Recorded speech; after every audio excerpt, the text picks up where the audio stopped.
அஸ்ஸலாமு அலைக்கும் வரஹ்மத்துல்லாஹி வபரகாத்துஹு.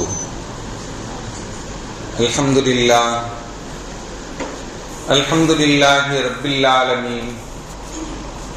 வஸ்ஸலாத்து வஸ்ஸலாமு அலா அஷ்ரஃபில் முர்ஸலீன்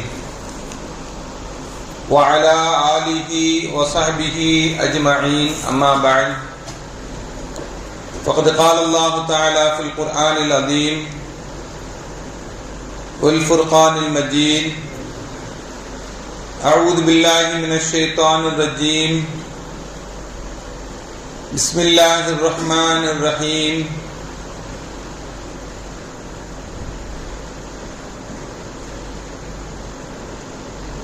ولله على الناس حج البيت من استطاع إليه سبيلا.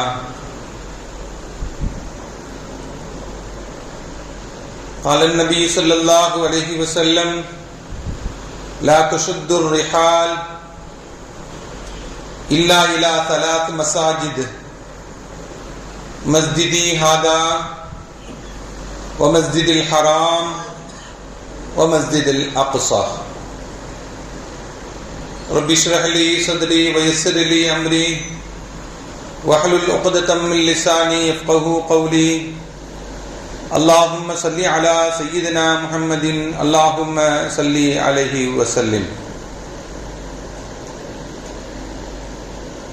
கண்ணியத்திற்கும் மரியாதைக்கும் உரிய அல்லாஹுவின் நல்லடியார்களே, அருமையான சகோதர பெருமக்களே, அருமை நாயகம் நபி ஸல்லல்லாஹு அலைஹி வஸல்லம் உடைய நற்பாக்கியம் நிறைந்த நல் உம்மத்துமார்களே, அருமையான பெருமக்களே, எந்த விஷயத்தை கேட்க இருக்கிறோமோ அந்த விஷயத்தின்படி அமல் செய்யக்கூடிய பாக்கியத்தினையும், கேட்ட விஷயங்களை பிறருக்கு எத்தி வைக்கக்கூடிய பாக்கியத்தினையும் அல்லாஹ் நம் அனைவருக்கும் வழங்கிடுவானாக. நம்முடைய வாழ்நாட்களை அல்லாஹ் ஆரோக்கியமான வாழ்நாட்களாக ஆக்கி தருவானாக. மருத்துவமனைகளுக்கு செல்லாத காலங்களாக ஆக்கி தருவானாக. மருத்துவமனை செலவினங்களிலிருந்து அல்லாஹ் நம் அனைவரையும் முழுமையான முறையில் பாதுகாப்பானாக. எல்லா விதமான ஆபத்துகள், விபத்துகள், பலாய் முசீபத்துகள், பரவக்கூடிய தொற்று நோய்கள், அனைத்து விதமான பாப செயல்களிலிருந்தும் அல்லாஹ் நம் அனைவரையும் முழுமையான முறையில் பாதுகாத்து நிம்மதியான, அமைதியான, ராகத்தான, சந்தோஷமான, மகிழ்ச்சியான வாழ்க்கை இந்த உலகத்திலும் நாளை மறு உலகத்திலும் அல்லாஹ் அளவில்லாமல் வழங்கிடுவானாக.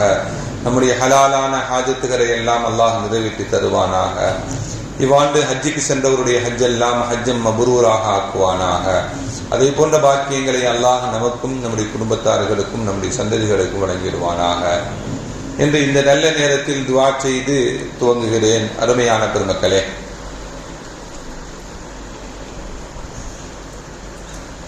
துல்ஹஜ் மாதம்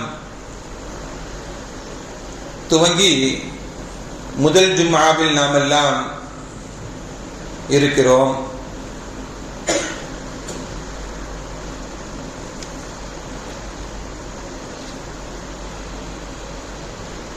ஹஜ்ஜி பயணம் செய்யக்கூடிய ஹாஜிகள் எல்லாம்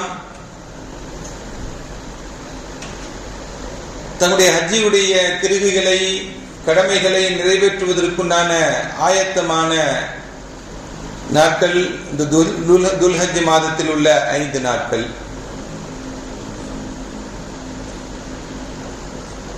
புனிதமான பயணத்தை மேற்கொண்ட அந்த ஹாஜிகள் எல்லாம் ஹஜ்ஜை முடித்த பிறகு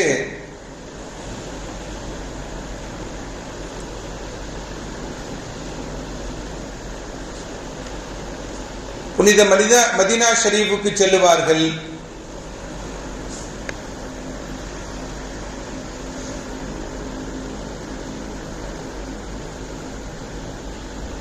அங்கு போய் நபிகள் நாயகம் ஸல்லல்லாஹு அலைஹி வஸல்லம் ஜியாரத்தையும் மஸ்ஜிதுன் நபவியில் நின்று தொழுகக்கூடிய பாக்கியங்களையும், அங்கிருக்கக்கூடிய புனிதமான இடங்களுக்கு சென்று பார்வையிடக்கூடிய நிலைகள் எல்லாம் ஹாஜிகள் செய்யக்கூடிய வழக்கங்கள். இந்த உலகத்தில் வாழக்கூடிய சமயத்தில் நாம் அனுதினமும் தொழுகிறோம், இபாதத் செய்கிறோம்.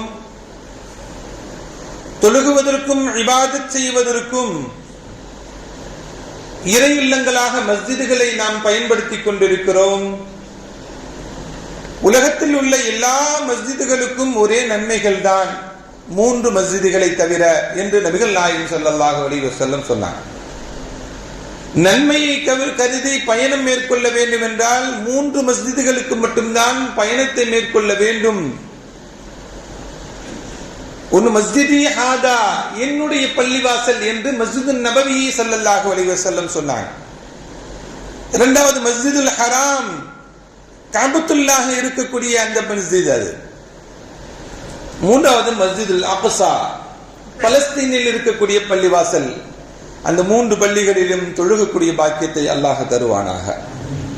அருமையான பெருமக்களே, மக்காவிலிருந்து மதீனாவுக்கு செல்ல சமயத்திலே ஸல்லல்லாஹு அலைஹி வஸல்லம் அவர்களை மதீனத்து மக்கள் எல்லாம் ஒன்று கூடி வரவேற்ற சமயத்தில் சிறார்கள் எல்லாம் ஸல்லல்லாஹு அலைஹி வஸல்லம் வரவேற்றாங்க. ஸல்லல்லாஹு அலைஹி வஸல்லம் சிறார்களுக்கு மத்தியிலேயும் ஸல்லல்லாஹு அலைஹி வஸல்லம் பேசினாங்க. அத்துஹிப்பூனனி, என்னை நீங்க பிரியப்படுறீங்களா? என்னை நேசிக்கிறீங்களா? உங்களுக்கு என் மேல பிரியம் இருக்கிறதா என்று நபிகள் நாயகம் ஸல்லல்லாஹு அலைஹி வஸல்லம் அவங்க அந்த சின்ன பிள்ளைகள்ட்ட எல்லாம் கேட்டாங்க. ஆமா அப்படின்னு சொல்லி சொன்னோன்னே, வல்லாஹி இன்னி உஹிப்புக, அல்லாஹ்வுடைய ஆணையாக நானும் உங்களை நேசிக்கிறேன் என்று அந்த குழந்தைகளிடம் நபிகள் நாயகம் ஸல்லல்லாஹு அலைஹி வஸல்லம் அவர்கள் அது மதீனத்து குழந்தைகளிடம் பேசினாங்க. அந்த குழந்தைகள், நாங்கள் நேசிக்கிறோம் யா ரசூலல்லாஹ் என்ற அந்த ஈமானிய உணர்வுகள் இருக்கிறது அல்லவா, அந்த ஈமானிய உணர்வுகள் நமக்கு எல்லா நிலைகளிலும் வேண்டும். ஸல்லல்லாஹு அலைஹி வஸல்லம் அவர்களை ஒவ்வொரு அசைவுகளிலும் அவர்களை நினைவுபடுத்த வேண்டும். அதன் மூலமாக வல்லாஹி இன்னி உஹிப்புக என்ற பதிலை நாம் பெற வேண்டும். ரசூலுல்லாஹி ஸல்லல்லாஹு அலைஹி வஸல்லம் அவர்களிடத்துல என்ன பிடிக்குதான்னு கேட்டாங்க. நானும் உங்களை பிடிக்குதுன்னு சொன்னோன்னே, உங்களை எனக்கும் பிடிக்கிறது என்று நபிகள் நாயகம் ஸல்லல்லாஹு அலைஹி வஸல்லம் சொன்னாங்க. அருமையான பெருமக்களே, மக்காவில் தான் புனிதமான இடங்கள் எல்லாம் இருக்கின்றன. கஅபத்துல்லா உலகத்திலேயே உயர்ந்த இடமான, நன்மைகளை அதிகமாக பெற்றுத் தரக்கூடிய இடமான கஅபத்துல்லா மக்காவில் தான் இருக்கிறது. மகாம இப்ராஹிம் கஅபத்துல்லாவில் தான் இருக்கிறது. ஹஜ்ருல் அஸ்வத் கல் கஅபத்துல்லாவில் தான் இருக்கிறது. முல்தஸம் என்று துஆ ஏற்றுக்கொள்ளப்படக்கூடிய இடம் கஅபத்துல்லாவில் தான் இருக்கிறது. ஹத்தீம் என்று சொல்லக்கூடிய கஅபத்துல்லாவுடைய உள்பகுதி, அந்த பகுதியும் கஅபத்துல்லாவில் தான் இருக்கிறது. சஃபா மர்வா கஅபத்துல்லா மக்காவில் தான் இருக்கிறது. மினா மக்காவில் தான் இருக்கிறது. முஸ்தலிஃபா மக்காவில் தான் இருக்கிறது. அரஃபா மக்காவில் தான் இருக்கிறது. கல்லெறியக்கூடிய ஜம்ராத் மக்காவில் தான் இருக்கிறது. இந்த புனித இடங்கள் எல்லாம் மக்காவில் இருந்தாலும் ஏன் மதீனாவுக்கு செல்ல வேண்டும்? ஸல்லல்லாஹு அலைஹி வஸல்லம் அவர்கள் மதீனாவுக்கு பிரத்யேகமாக துஆ செய்திருக்கிறார். அந்த பிரத்யேகமாக துஆக்களை நாம் பெற்றுக் கொள்வதற்காக இனிதான் மதீனாவுக்கு பெருமக்கள் எல்லாம் சென்று வருகிறோம். ஸல்லல்லாஹு அலைஹி வஸல்லம் முஹப்பத்தை பெற்றுக் கொள்வதற்கு, அவருடைய அன்பை பெற்றுக் கொள்வதற்கு, அவருடைய நேசத்தை பெற்றுக் கொள்வதற்கு, மறுமையில் அவருடைய ஷஃபாஅத்தை பெற்றுக் கொள்வதற்கு, நாளை மறுமை நாளில் அவருடைய அரைமனப்பை பெற்றுக் கொள்வதற்கு தான் ஸல்லல்லாஹு அலைஹி வஸல்லம் அவர்கள் மதீனாவுக்கு வந்தவுடன் துஆ செய்தாங்க. அல்லாஹும்ம ஹப்பிப் இலைனா, யா அல்லாஹ் எங்களுக்கு பிரியத்துக்குரியதாக ஆக்கி வைப்பாயாக அல் மதீனா, மதீனாவை. இதை போல கமா ஹப்பப்த இலைனா மக்கா, மக்காவை எங்களுக்கு பிரியத்திற்குரியதாக ஆக்கி வைத்தாயே, அதே போல எங்களுக்கு மதீனாவையும் பிரியத்திற்குரியதாக ஆக்கி வைப்பாயாக. அஷத்த, அல்லது அதை விட அதிகமாக பிரியமானதாக ஆக்கி வைப்பாயாக என்றெல்லாம் நபிகள் நாயகம் ஸல்லல்லாஹு அலைஹி வஸல்லம் அவர்கள் அந்த மதீனா நகருக்காக வேண்டி பிரத்யேகமாக துஆ செய்தாங்க அல்லவா, அந்த துஆக்களை எல்லாம் பெற்றுக்கொள்வதற்கு தான், அந்த புனிதமான இடங்களினுடைய பரக்கத்துகளை எல்லாம் பெற்றுக்கொள்வதற்கு தான். அருமையான பெருமக்களே, ஸல்லல்லாஹு அலைஹி வஸல்லம் அவர்கள் ஹதீஸில் இப்படியும் வருகிறது, அல்லாஹும்ம ஜஅல் பில் மதீனத்தி லிஅஃபை மா ஜஅல்து பி மக்கா மினல் பரக்கா. மக்காவில் எந்த பரக்கத்து கிடைக்கப்படுகிறதோ அதை விட இரட்டிப்பாக பன்மடங்காக நன்மைகளை பரக்கத்துகளை எங்களுக்கு இந்த மதீனாவில் ஏற்படுத்தி தருவாயாக என்றெல்லாம் நபிகள் நாயகம் ஸல்லல்லாஹு அலைஹி வஸல்லம் அவர்கள் பரக்கத்திற்காக வேண்டி மதீனாவிற்காக வேண்டி துஆ செஞ்சாங்கல்ல, அந்த பரக்கத்தை பெற்றுக் கொள்வதற்காக வேண்டிதான் மதீனா செல்கிறோம்.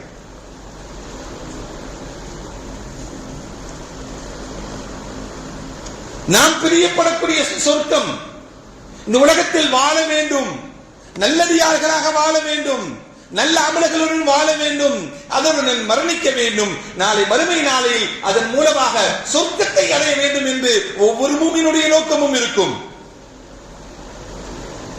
அந்த சொர்க்கத்தினுடைய ஒரு பகுதி எங்கதான் இருக்கு உலகத்துல அப்படின்னா மதீனாவில் மட்டும்தான் இருக்கிறது. நாம் பிரியப்படக்கூடிய ஜன்னத் மதீனா தான். நாம் பிரியப்படக்கூடிய ஜன்னத்தினுடைய ஒரு பகுதி மதீனாவில் இருக்கிறது. நபிகள் நாயகம் ஸல்லல்லாஹு அலைஹி வஸல்லம் சொன்னாங்க, மா பைன பைத்தி வ மின்பரி ரௌதத்தும் மின் ரியாதுல் ஜன்னah. என்னுடைய வீட்டிற்கும் என்னுடைய மிம்பருக்கும் மத்தியில் உண்டான பகுதி இருக்கிறது அல்லவா, அது சொர்க்கத்தினுடைய பூமி என்று நபிகள் நாயகம் ஸல்லல்லாஹு அலைஹி வஸல்லம் சொன்னாங்க. இந்த உலகத்தில் வாழக்கூடிய எல்லாமே ஒரு கட்டத்தில் கியாமத்து நிலையிலே அழிந்து போய்விடும். மனிதன் முதல் கொண்டு உலகத்தில் இருக்கக்கூடிய எல்லா வஸ்துக்களும் அழிந்து போய்விடும். ஆனால் அந்த சொர்க்கத்துடைய பூமி உயர்த்தப்படும்.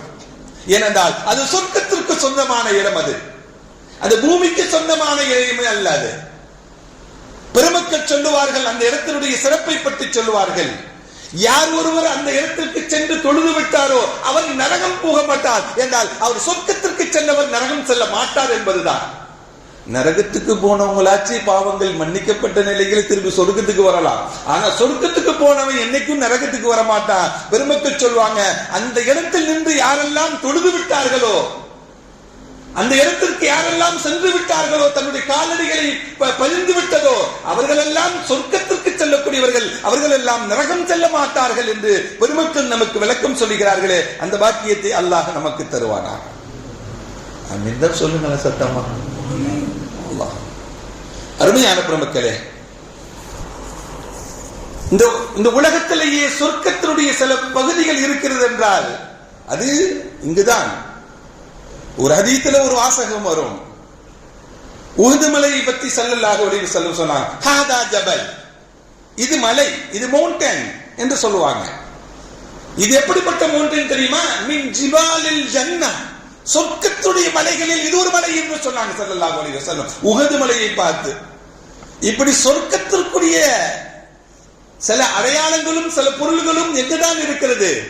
மதீனாவில் இருக்கக்கூடிய காட்சிகள் தான். அது அந்த மலையை பார்த்து அது சொர்க்கத்தினுடைய மலை என்று சொன்னாங்க.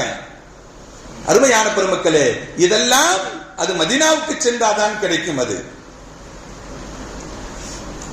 அதே போல இன்ன மிம்பரி அலா ஹவுதி, என்னுடைய மிம்பர் எங்க இருக்கு தெரியுமா? நாளை மறுமை நாளையில ஹவுதுல் கௌசர் தடாகத்தில் இருக்கும் என்று சொன்னாங்க. ஹவுதுல் கௌசர் எங்க இருக்கும்? அந்த இடத்துல இந்த மிம்பர் இருக்கும். ஸல்லல்லாஹு அலைஹி வஸல்லம் அவர்கள் இந்த உலகத்தில் வாழ்ந்த சமயத்தில் எந்த மிம்பரில் நின்று இந்த உலகத்திற்கு உபதேசத்தை செய்தார்களோ, இந்த உலகத்திற்கு உரையை நிகழ்த்தினார்களோ, இந்த உலகத்திற்கு வழிகாட்டினார்களோ, அந்த வழிகாட்டுவதற்கு நின்ற அந்த மெம்பர் நாளை மறுமை நாளையில் என்னுடைய ஹவுதுக்கு பக்கத்தில் ஹவுதுல் கௌசரிலே இருக்கும் என்று நபிகள் நாயகம் ஸல்லல்லாஹு அலைஹி வஸல்லம் அவங்க நமக்கு சொல்லி காட்டுறாங்க.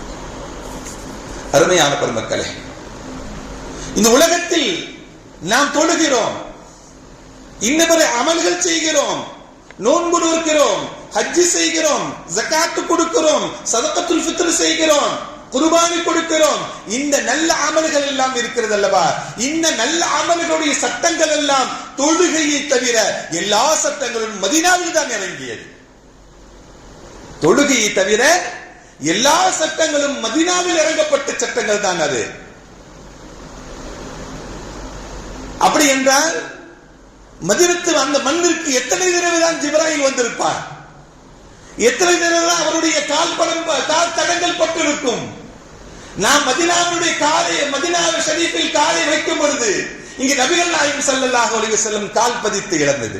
இது ஜிப்ரீல் கால் பதித்த இடம், இது அபூபக்கர் கால் பதித்த இடம், இது உமர் கால் பதித்த இடம், இது உஸ்மான் கால் பதித்த இடம், இது அலி கால் பதித்த இடம் என்றெல்லாம் நம்முடைய நினைவுகள் இருக்க வேண்டும், நம்முடைய உணர்வுகள் இருக்க வேண்டும்.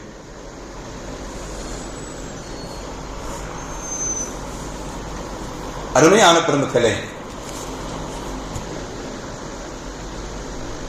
நமக்கு இந்த வருஷம் ஹஜ்ஜினுடைய பாக்கியம் இல்லை,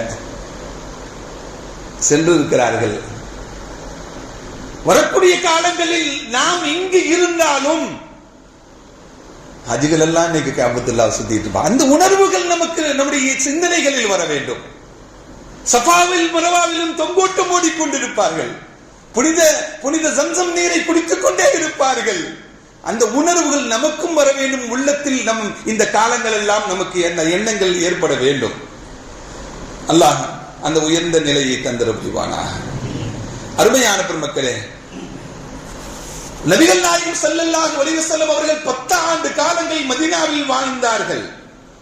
அவர்கள் வாழ்ந்த, வசித்த, உறங்கிய, சாப்பிட்ட, தொழுக வைத்த எல்லா இடங்களும் எங்குதான் இருக்கிறது? மதீனாவில் தான் இருக்கு. அவர்கள் இழ்திகாஃப் இருந்த இடம், அவர்கள் குர்பானி கொடுத்த இடம், அவர்கள் ஈது தொழுகை நடத்திய இடம், 10 வருட காலங்கள் அவர்கள் தக்பீர் முழங்கி இந்த வீதிகளில் சென்ற இடங்கள் எல்லாம் எங்குதான்? மதீனாவில் தான் இருக்கிறது. அந்த ஆசை வேண்டும். நபி முழங்கிய தக்பீர் முழங்கிய இடத்தில் நானும் தக்பீர் முழங்க வேண்டும்.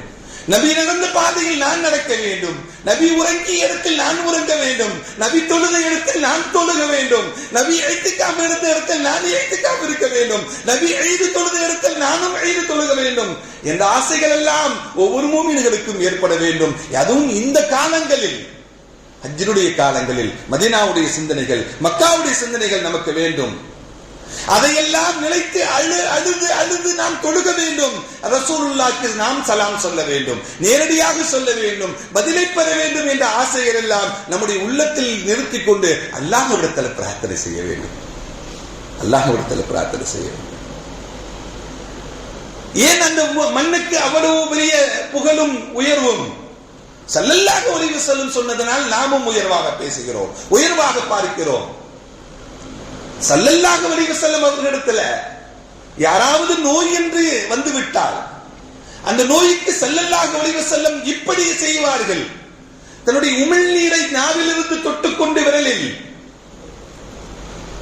அந்த மதீனாவுடைய மண்ணில் கையை வைத்து அந்த உமிழ்நீரோடு சேர்த்து அவருக்காக வேண்டி ஸல்லல்லாஹு அலைஹி வஸல்லம் சொல்வாங்க, துரிபத் அர்தினா பிரிகதி பாதினா வயுஷ்பி சகீமுனா பிஇذن ரப்பினா என்று ஸல்லல்லாஹு அலைஹி வஸல்லம் பிரார்த்தனை செய்வார்கள். என்ன பிரார்த்தனை அது? துர்பத் அர்தினா, நம்முடைய பூமியில் இந்த மண், பிரிகதி பாதினா, நம்முடைய உமிழ் நீர், உமிழ் நீர் தானே மண்ணில் போயிருக்கோம், துப்பி இருப்போம். நம்முடைய உமிழ் நீர் இதை கொண்டு யுஷ்பி சகீமுனா, நம்முடைய நோய்கள் எல்லாம் அல்லாஹ் நிவாரணமாக்கட்டும் இறைவனுடைய உதவியை கொண்டு என்று நபிகள் நாயகம் ஸல்லல்லாஹு அலைஹி வஸல்லம் அவர்கள் நோயாளிகளுக்கு இப்படி துஆ செய்வார்கள். அந்த மண்ணிற்கு பரக்கத்து உண்டு. அது அந்த மண்ணிற்கு பரக்கத்து என்று நபிகள் நாயகம் ஸல்லல்லாஹு அலைஹி வஸல்லம் நமக்கு சொன்னதனால் அது புனிதமானதாக இருக்கிறது. அருமையான பெருமக்களே, இன்னும் உயர்வுகளை ஸல்லல்லாஹு அலைஹி வஸல்லம் சொல்வாங்க. கியாமத்து நாளை ஒட்டி தஜ்ஜால் வருவான். தஜ்ஜால் கால் பதிக்காத பகுதியே இருக்காது, இரண்டை தவிர என்று நபிகள் நாயகம் ஸல்லல்லாஹு அலைஹி வஸல்லம் சொல்வாங்க. 2 பகுதியை மட்டும்தான் தஜ்ஜால் நுழைய மாட்டான், அவனுடைய காலடி பாதம் படாது. ஒன்னு புனித மக்கா, இன்னொன்னு மதீனா. மக்காவிலும் தஜ்ஜால் நுழைய முடியாது, மதீனாவிலும் நுழைய முடியாது என்று நபிகள் நாயகம் ஸல்லல்லாஹு அலைஹி வஸல்லம் சொன்னாங்க. அலா அன்காபில் மதீனத்தி மலாயிகத்தும், மலக்குமார்கள் எல்லாம் மதீனாவுடைய ஒவ்வொரு பகுதியிலும், ஒவ்வொரு எல்லையிலும், ஒவ்வொரு வாசல்களிலும் மலக்குமார்கள் நிற்பாங்க. லா யதுகுலுஹா அத்தாஊனு வலா தஜ்ஜால், தாஊனையும் உள்ளே நுழைய விட மாட்டாங்க, தஜ்ஜாலையும் உள்ளே நுழைய விட மாட்டாங்க. தாஊனா என்ன? கொள்ளை நோய் அப்படின்னு அர்த்தம்.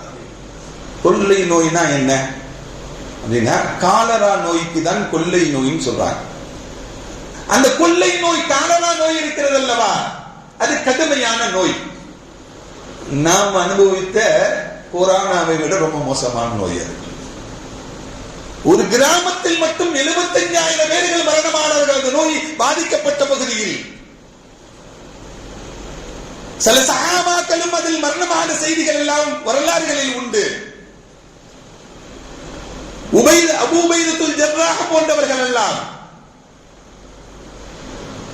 அந்த அன்றைய ஷாம் தேசத்தினுடைய கவர்னராக இருந்த அவர்கள் எல்லாம் இந்த கொரோனா, இந்த காலரா போன்ற நோய்க்கு, அந்த தாஊன் என்ற நோய்க்கு பீடிக்கப்பட்டு மரணமானார்கள். அருமையான பெருமக்களே, அந்த கொள்ளை நோய் மதீனாவுக்கு வராது என்று சொன்னாங்க. தஜ்ஜாலும் உள்ளே நுழைய முடியாது என்று சொன்னாங்க நபிகள் நாயகம் ஸல்லல்லாஹு அலைஹி வஸல்லம். இன்னொரு இடத்தையும் குர்ஆன் புகழ்ந்து சொல்லி காட்டுகிறது, உஸ்ஸிஸ அல தக்வா. நம்ம கட்டணம் கட்டும் பொழுது நல்ல ஃபவுண்டேஷன் நல்ல ஸ்ட்ராங்கா போடணும்னு சொல்லுவோம். எவ்வளவு வெயிட் தூக்குறோமோ, எவ்வளவு ஹெவியா போறோமோ அதுக்கு தகுந்த மாதிரி ஃபவுண்டேஷன் இருக்குன்னு சொன்னாங்க. ஆனால் ஒரு மஸ்ஜிதை பத்தி அல்லாஹ் புகழ்ந்து சொல்வான், உஸ்ஸிஸ அல தக்வா. அந்த மஸ்ஜித் தக்வாவை அடித்தளமாக இட்டு கட்டப்பட்ட பள்ளிவாசல் என்று சொல்லுவான். அது மஸ்ஜிது குபா. அந்த மஸ்ஜிதுக்கு செல்ல வேண்டும் என்றால் மதீனாவுக்கு சென்றால் தான் அந்த மஸ்ஜிதில் நின்று தொழுக முடியும். ஸல்லல்லாஹு அலைஹி வஸல்லம் அவர்கள் குல்லு சபுத்தின் மாஷியன் அவ் ராகிபன், ஒவ்வொரு சனிக்கிழமையும் ஸல்லல்லாஹு அலைஹி வஸல்லம் வாகனத்திலேயோ அல்லது நடந்தோ ஒவ்வொரு சனிக்கிழமையும் மஸ்ஜித் குபாவுக்கு செல்வார்கள். ஹதீஸ்ல வருது. யார் ஒருவர் உது செய்து அந்த மஸ்ஜிதிலே போய் 2 ரக்அத் தொழுகிறாரோ அவருக்கு ஒரு உம்ரா செய்த நன்மை என்றெல்லாம் ஹதீஸ்களுடைய வரிகள் எல்லாம் தெரிந்து கொள்ள முடியும். அருமையான பெருமக்களே, அந்த நன்மைகளை எல்லாம் பெற்றுக்கொள்ள வேண்டும் என்றால் மதீனாவுக்கு சென்றவர்களுக்கு தான் அந்த உயர்ந்த நிலைப்பாடுகள் எல்லாம் நமக்கு கிடைக்கும். அதே போல இந்த உலகத்திற்கு மார்க்கத்தை சொல்லி தந்த பெருமக்கள் சஹாபா பெருமக்கள்.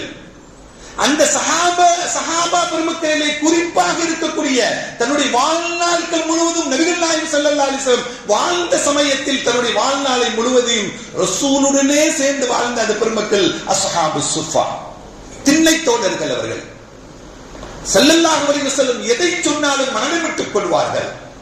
அப்படி மனதில் விட்டுக் கொண்டவர்கள் மிக முக்கியமானவர்கள் தான் அபூ ஹுரைரா ரலியல்லாஹு தஆலா போன்றவர்கள் எல்லாம். அவர்கள் தான் ஹதீஸ் துறையில் முதன்மையானவர்கள், அதிகமான ஹதீஸ்களை அறிவித்தவர்கள் அவர்கள்.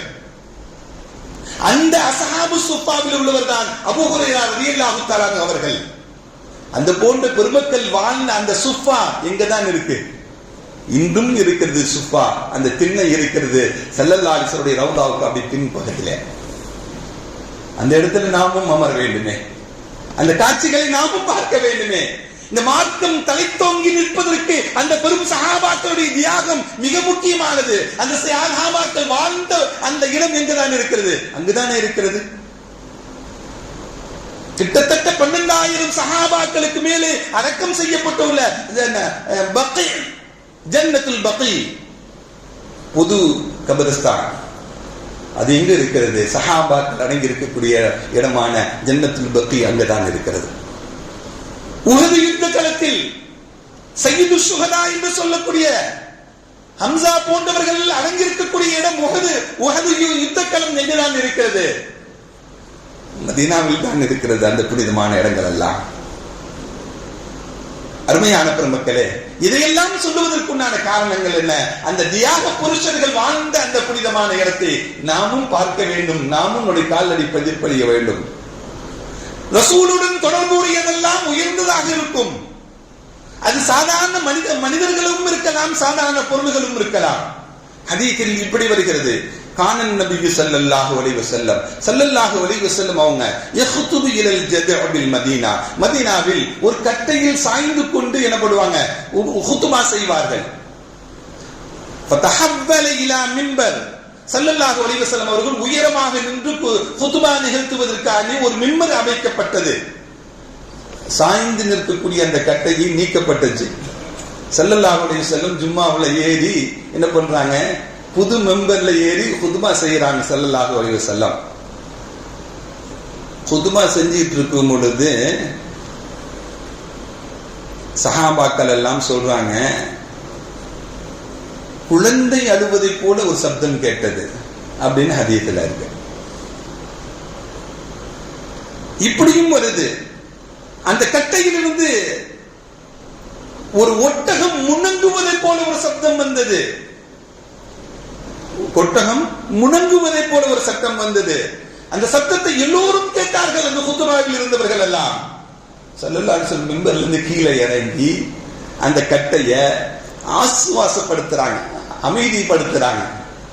அந்த சப்தம் நின்றவுடன் தன்னுடைய குதுபாவை தொடர்கிறார்கள் என்று ஹதீஸினுடைய வரிகள் நமக்கு சொல்லக்கூடிய செய்திகள் எல்லாம். ஸல்லல்லாஹு அலைஹி வஸல்லம் அவர்கள் அந்த கட்டையை அந்த மதீனாவுடைய மஸ்ஜிதுன் நபவியில ஒரு பகுதியை தோண்டி அங்கேயே புதைத்து விட சொன்னாங்க ஸல்லல்லாஹு அலைஹி வஸல்லம். இன்றும் அது உள்ளே தான் இருக்கிறது. நாம் தொழுத இடங்களாக கூட இருக்கலாம் அந்த கட்டை இருக்கக்கூடிய இடம். ரசூலுடன் சேர்ந்து இணைந்து இருந்ததனால் ரசூலுடைய பிரிவை தாங்க முடியாமல் அழுததாக அந்த கட்டை பெருமக்கள் எல்லாம் அதற்கு விளக்கம் சொல்லுவார்கள். ரசூலுடன் சேர்ந்த பொருள் கூட ரசூலை விட்டு பிரிவதற்கு என்ன பண்ணும், சங்கடப்படும் அப்படிங்கிறது தான் இந்த நிகழ்வுகள் எல்லாம் நமக்கு சொல்லித்தரக்கூடிய செய்திகள். அருமையான பெருமக்களே, அதே போல மஸ்ஜிதுன் நபவியில் ஏராளமான தூண்கள் இருக்கின்றன. ஸல்லல்லாஹு அலைஹி வஸல்லம் அவர்கள் வெளிநாட்டினர்களை சந்திப்பதற்காக வேண்டி ஒரு தூண், உஸ்வாத்தத்துன் உஃபூத் அப்படிங்கிற ஒரு தூண், அந்த தூண்ல உட்கார்ந்து தான் வெளிநாட்டினர்களை சந்திக்கக்கூடிய ஏரியா. இன்னைக்கு ஆபீஸ்ல ஒவ்வொரு கேபின் இருப்பதை போல ஒவ்வொரு தூணுக்கு பத்தியில ஒண்ணு செய்வாங்க ஸல்லல்லாஹு அலைஹி வஸல்லம். தஹஜ்ஜுத் தொழுவதற்குன்னு ஒரு தூண் உண்டு. உஸ்வானத்துல் சரீர், ஸல்லல்லாஹு அலைஹி வஸல்லம் இழுத்துக்காக இருந்தாங்கன்னா கட்டில் போட்டு படிக்கிறதுன்னு ஒரு இடம் இருக்கு, அது ஒரு தூண். அது இதெல்லாம் இன்றும் நினைவுகளாக தூண்களாகவே இருக்கிறது, தூண்களாகவே இன்றும் நினைவாக இருக்கிறது. அருமையான பெருமக்களே, இதெல்லாம் சொல்லுவதற்குண்டான காரணங்கள் என்ன அப்படின்னா, புனிதமான மதீனா நகருக்கு நாமும் செல்ல வேண்டும், அந்த அருங்காட்சிகளை நாமும் பார்க்க வேண்டும், அந்த பரக்காத்துகளை நாமும் பெற்றுக் கொள்ள வேண்டும். அந்த உயர்ந்த நிலையை அந்த சஹாபாக்கள் எந்த தியாக புருஷர்களாக வாழ்ந்தார்களோ அந்த தியாகத்தை நம்முடைய உள்ளங்களிலும் அல்லாஹ் தக்வாவாக நமக்கு தர வேண்டும் என்று இந்த நல்ல நேரத்தில் நினைவுபடுத்திக் கொண்டு எனது உரையை நிறைவு செய்கிறேன். வ ஆகிரு தஅவானா அல்ஹம்துலில்லாஹி ரப்பில் ஆலமீன். அஸ்ஸலாமு அலைக்கும் வ ரஹ்மத்துல்லாஹி வ பரகாத்துஹு.